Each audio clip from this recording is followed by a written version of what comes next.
What do you think you're doing? The manager shouted. Julia stood motionless, still holding the tray of food in front of the dust-covered child. You're fired. 3 words, cold as ice. That night as she packed her belongings from the cafeteria, her phone rang.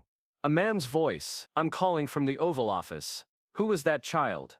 And what would make the president himself call her? Welcome to QH. Let's uncover what really happened. Julia Monroe had worked in the Lincoln Springs Elementary School cafeteria for 8 years. At 41, the widow and single mother had built a quiet life centered around her teenage son and the hundreds of children she fed each day. Her position as assistant cook wasn't glamorous, but it provided stability and health insurance, 2 necessities for raising a child alone. In the school's bustling kitchen, Julia was known for her reliability. Not once in 8 years had she been late. Not once had she called in sick without genuine cause. Her colleagues appreciated her steady nature, though Miss Harper, the cafeteria manager, seemed perpetually unimpressed by Julia's dedication. Rules exist for a reason, was Mrs. Harper's favorite phrase, delivered with pursed lips and a clipboard clutched to her chest like a shield. The rules dictated everything: portion sizes, serving temperatures, and most strictly, who received meals. No lunch ticket, no food, no exceptions. On Tuesday, just after the lunch rush had subsided, Julia noticed a small figure lingering near the kitchen entrance. A second-grade boy named Max stood half-hidden behind the doorframe, his face smudged with dirt, hands trembling slightly. Julia recognized him immediately. He'd been avoiding lunchtime for weeks. She had overheard teachers discussing his situation. A single mother, recently ill, paperwork for subsidized lunches, incomplete after moving from another district. Julia glanced around. Mrs. Harper was in the office counting inventory. The other staff were cleaning up. The boy's eyes followed her movements, not begging, just watching with the quiet resignation no 8-year-old should possess. Making a swift decision, Julia took a leftover pasta tray, one that would otherwise be discarded, and placed it on a small table near the kitchen. Come sit down, she said softly. Eat. Max approached cautiously, as if expecting the offer to be withdrawn. When he finally sat, he didn't immediately eat, instead staring at the food with disbelief. It's okay, Julia reassured him. It's for you. Just as Max lifted his fork, Mrs. Harper emerged from the office. She stopped abruptly, eyes darting from the boy to Julia to the food tray. What do you think you're doing? She demanded, voice rising sharply. Julia straightened her spine. He's hungry, Margaret. He hasn't eaten since breakfast. Maybe not even then. You know the rules. No ticket. No meal. Mrs. Harper's voice dropped to a hiss. You can't just give away food whenever you feel like it. It's leftover pasta that would be thrown out anyway, Julia replied, keeping her voice level to avoid frightening Max. That's not the point, Mrs. Harper snapped. There are procedures, paperwork. This, she gestured at the eating child, is completely unauthorized. Julia remained beside Max. He's a child. He's hungry. Everything else is just details. Mrs. Harper's face tightened. I'm reporting this to administration, immediately. 2 hours later, Julia was called to the principal's office. The termination notice was already printed, the decision apparently made before she even sat down. The stated reason: violation of food service protocols, unauthorized distribution of unaccounted food items. Principal Benson avoided eye contact as he explained that district policy was clear. We have procedures for children in need. Proper channels. What you did, while well-intentioned, circumvented important safeguards. Julia listened silently, her hands folded in her lap. She had expected this outcome from the moment Mrs. Harper caught her, yet somehow the official termination, ending 8 years of service in 10 brisk minutes, felt surreal.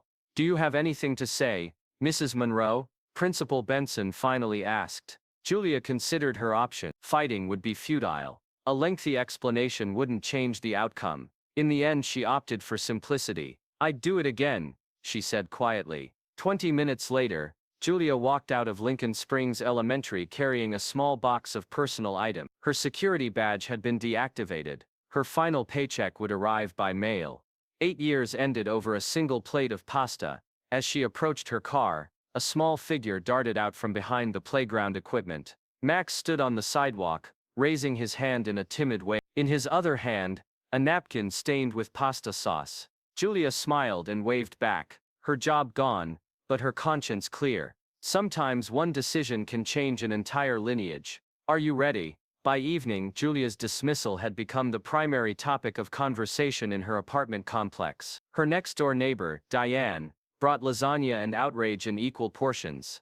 "It's absolutely ridiculous," Diane fumed, setting the casserole dish on Julia's kitchen counter. "Firing someone for feeding a hungry child. What kind of world are we living in?" Julia appreciated the support, but remained practical.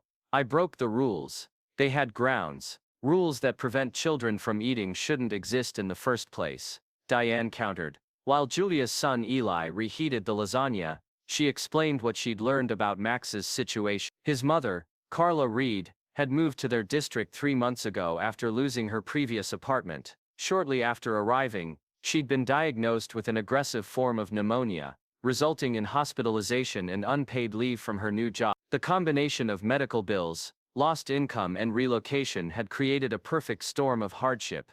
The school lunch subsidy paperwork got lost in the shuffle, Julia explained. Without approved documentation, Max doesn't qualify for free meals, regardless of their actual situation. "Can't you call someone? Explain the situation," Eli suggested, his teenage indignation and injustice evident in his voice. Julia shook her head. "I tried reaching out to the district social worker. She warned me that further interference could result in legal action for accessing student information without authorization, since I'm no longer an employee." The following morning, Julia began the uncomfortable task of job hunting. At 41, with experience primarily in school food service, her options seemed limited. Still, bills wouldn't pay themselves. Eli's college fund wouldn't grow on its own. As she updated her resume, her phone buzzed with notifications. The local parent Facebook group had erupted over. Someone, Julia suspected a kitchen staff member, had shared a brief video clip of the incident. The grainy footage from the cafeteria security camera showed Julia placing the food tray before Max, the confrontation with Miss Harper, and finally the boy eating quickly while casting nervous glances at the adults arguing nearby. Max's face was clearly visible in the footage, thin, exhausted, but with eyes that brightened visibly at the sight of food. The video ended with Miss Harper pointing toward the office, while Julia stood protectively beside the child's table. Comments beneath the post were sharply divided. "How can they fire someone for basic human decency? Rules exist for health and safety. What if the child had allergies? I've known Julia for years. She was the kindest person in that cafeteria. If we start breaking rules because of feelings, where does it end?" Julia closed the app, uncomfortable with being the center of a community controversy. Her priority now was finding employment, not becoming a social media cause celeb. That afternoon, while submitting online applications, Julia received an unusual delivery, a plain white envelope with no return address. Inside was a single sheet of paper with a typed message. "Someone is watching this story from very far away." Below the cryptic text was something even more puzzling. A photograph of a hand wearing what appeared to be a presidential ring, resting on a tablet screen, displaying the cafeteria video. Julia stared at the image, trying to process its implications. Was this an elaborate prank, a bizarre threat? She showed the letter to Eli when he returned from school. "Mom," he said slowly, examining the photograph, "I think that's the actual presidential seal on that ring." "That's ridiculous," Julia replied, though uncertainty crept into her voice. Why would anyone at that level care about a cafeteria worker in Pennsylvania? The question lingered unanswered. As evening arrived, Julia focused on practical matters, preparing dinner, helping Eli with homework, folding laundry. The letter was likely someone's idea of a joke, she decided, not worth dwelling on. At 9:17 p.m., while boxing up the last of her cafeteria belongings, Julia's phone rang. The caller ID displayed unknown number. Normally she would let such calls go to voicemail, assuming telemarketers or scammers. Something, perhaps the lingering mystery of the letter, compelled her to answer. "Hello, good evening, is this Julia Monroe?" A professionally polite male voice inquired. "Yes, this is." "Please hold for a moment. Someone would like to speak with you." Before Julia could respond, the line clicked.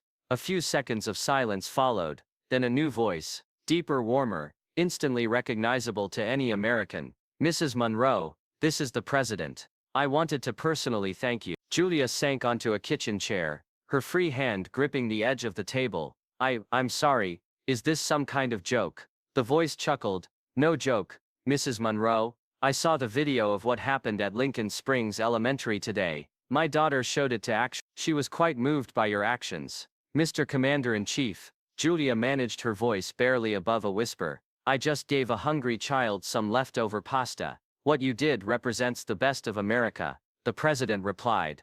Compassion over bureaucracy, humanity over paperwork. I've been trying to get a school lunch bill through Congress for months now, and your story might be exactly what we needed to highlight the real-world impact of these policies. Julia struggled to formulate a coherent response. I lost my job. Yes. And that's part of what I'd like to discuss with you. My staff will be in touch tomorrow morning. Would you be willing to visit Washington next week with a young boy and his mother as well if they're comfortable with that? Of course, Julia answered automatically, still processing the surreality of the situation. Excellent. And Mrs. Monroe, what you did matters. Sometimes the smallest acts of kindness create the biggest waves of change. After the call ended, Julia sat motionless in her kitchen, the phone still clutched in her hand. Outside her window, the quiet Pennsylvania suburb continued its normal evening routine, unaware that its ordinary cafeteria worker had just been thrust into an extraordinary national conversation. I don't know about you, but this part really hit me. Type respect if it moved you too. Julia woke to her phone ringing at 6:32 a.m. The local news wanted a statement. So did the state newspaper and a national morning show. Overnight, the cafeteria video had exploded across social media platforms, accumulating millions of views, and spawning the hashtag number feed with dignity. By 7:15 a.m., 2 news vans were parked outside her apartment building. Julia kept the blinds drawn, overwhelmed by the sudden attention. Eli, initially excited by the development, now seemed concerned as he peered through the curtains. Mom, there are like 20 people down there with cameras. At 8 a.m., precisely as the president had promised, Julia received another call from Washington. This time it was the chief of staff explaining that a car would arrive at noon to take her to a local TV affiliate for a remote interview with ABC's morning show. Following that, arrangements had been made for her, Max and his mother to fly to Washington the next day, all expenses covered. The president believes your story perfectly illustrates why our school lunch legislation is so crucial, the chief of staff explained. With your permission, he'd like you to stand beside him when he announces a new executive order, addressing emergency nutrition in schools. Julia agreed, still struggling to comprehend how feeding one child had cascaded into national policy discussions. At 9:30 a.m., Julia received an unexpected visitor. Carla Reed, Max's mother, stood at her door, eyes red-rimmed but determined. I had to thank you in person, she said when Julia invited her in. Max told me what happened, and then I saw the video this morning. Her voice broke. You're the first person who's helped us since we moved here. Carla explained that her pneumonia had developed complications, resulting in unpaid medical leave that stretched her already tenuous finances to breaking point. The school lunch paperwork was just one of many administrative casualties, as she struggled to keep herself and Max afloat. I was too proud to ask for help, she admitted, and too exhausted to figure out all the systems. By 10 a.m., the story had reached Lincoln Springs Elementary. Students arrived to find a line of protesters stretching along the sidewalk outside. Parents, community members and even students from nearby schools, carrying hastily made signs. Don't fire kindness. Hunger has no paperwork. Kids need food, not rules. Inside the school, chaos reigned. The phone lines were jammed with calls from parents and media outlets. Miss Harper had called in sick after receiving threatening messages on her personal social media accounts. Principal Benson was locked in emergency meetings with the district superintendent and board members. The pressure was mounting from all directions. Local businesses began calling, offering Julia jobs with significantly higher salaries than her position. 3 GoFundMe campaigns had spontaneously appeared, raising thousands of dollars for both Julia and Max's family. Television producers were reaching out with interview requests and talk show appearances. Eli watched the unfolding situation with a mixture of pride and concern.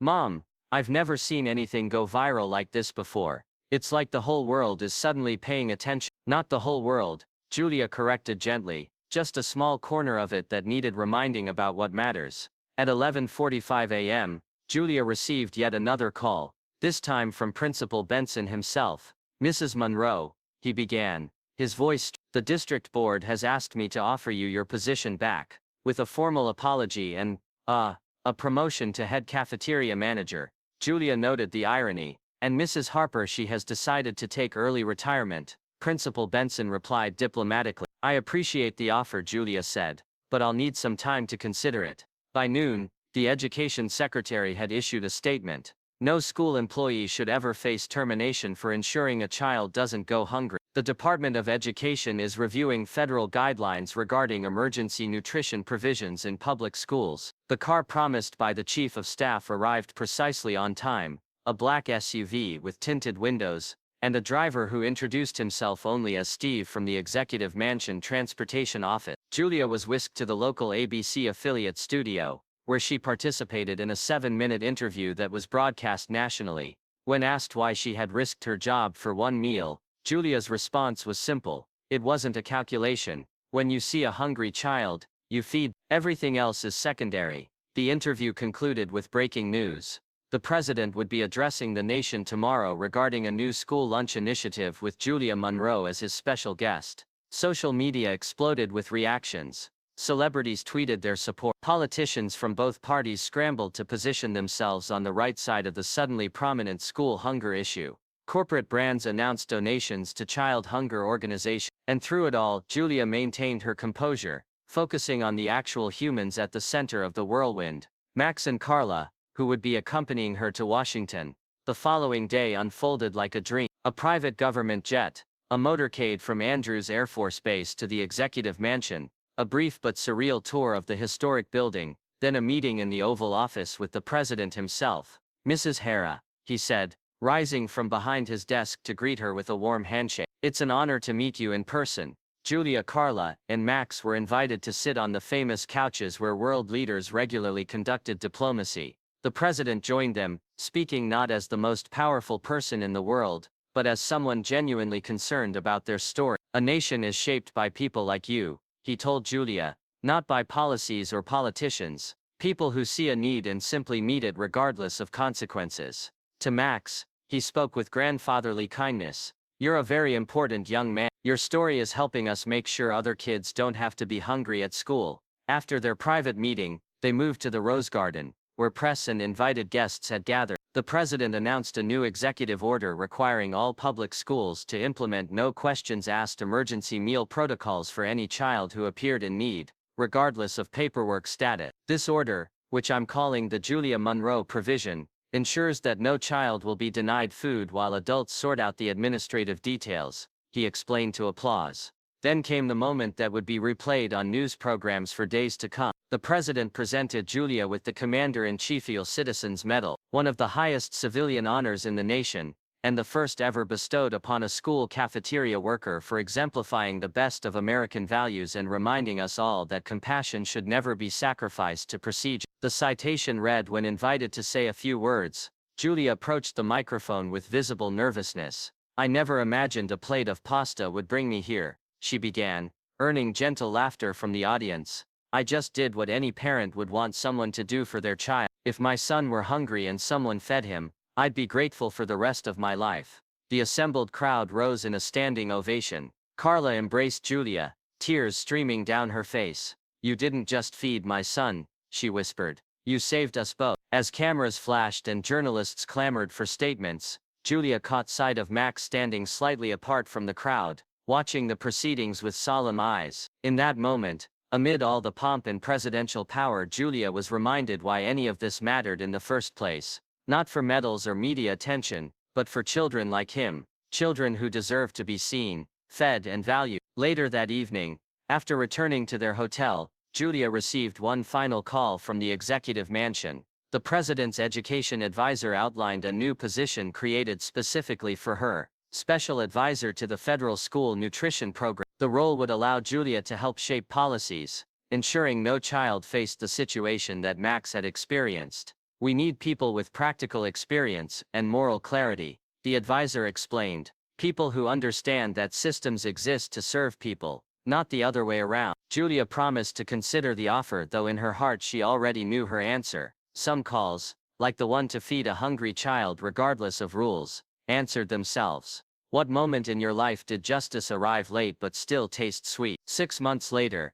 Julia walked through the Lincoln Springs Elementary cafeteria during lunch period, observing the implementation of the program she had helped design. As special advisor to the federal school nutrition program, she divided her time between Washington policy meetings and ground-level visits to schools nationwide. The Julia Monroe provision had been formally codified into federal law, ensuring that every public school maintained an emergency meal protocol for children in need. The legislation had passed with rare bipartisan support, a brief moment of unity in an otherwise divided political landscape. Lincoln Springs Elementary had transformed its cafeteria operations. A new no-questions-asked system allowed any child to receive a meal with administrative details handled discreetly afterward. Mr. Harper, replacement, a former restaurant chef, with 6 children of his own, had implemented a community table concept where leftover food was made available rather than discarded. But Julia's proudest achievement wasn't in Washington or even in policy documents. It was embodied in Max Wilson, now properly enrolled in the free lunch program, who no longer hid in doorways or went hungry during school hours. Max's mother Carla had recovered from her illness and found employment as a parent liaison for the very program Julia had helped create. The most visible symbol of the change stood on the cafeteria wall, a colorful mural painted by Edison's 5th grade art class. It depicted Julia offering a tray of food to a small child with the words "Kindness feeds, more than hunger" emblazoned below. During a school assembly, a 3rd grader read an essay that had won the district writing contest.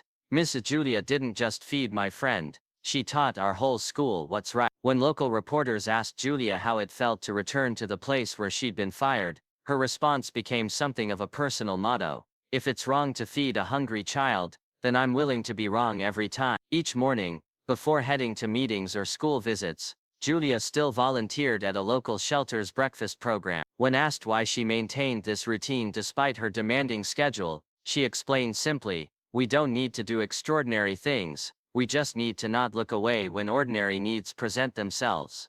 On the anniversary of the cafeteria incident, Julia received a handmade card from Max. Inside, alongside a childish drawing of the executive mansion, he had written, "Thank you for the pasta. It changed everything." Julia kept the card on her desk in Washington, a reminder that transformation often begins with the smallest acts of human kindness. A single meal offered with dignity can indeed change a life, a community, perhaps even a nation. Julia sat that night beneath the soft kitchen light, staring at the card Max had given her, simple crayon lines, a crooked smile and the words, "Thank you for the pasta." It wasn't just a drawing. It was a testament that one moment of quiet courage could shatter indifference and build something enduring. She hadn't fed just one child, she'd nourished a national conscience. Even one small act of kindness can change a bad day, a life, and sometimes the entire world. Share an act of kindness you received that you'll never forget. Subscribe to QH Incredible Stories, where kindness spreads every day. Remember, hitting like isn't just for the video, but for the truly worthy people in life. We told their story, you gave it meaning. Thank you.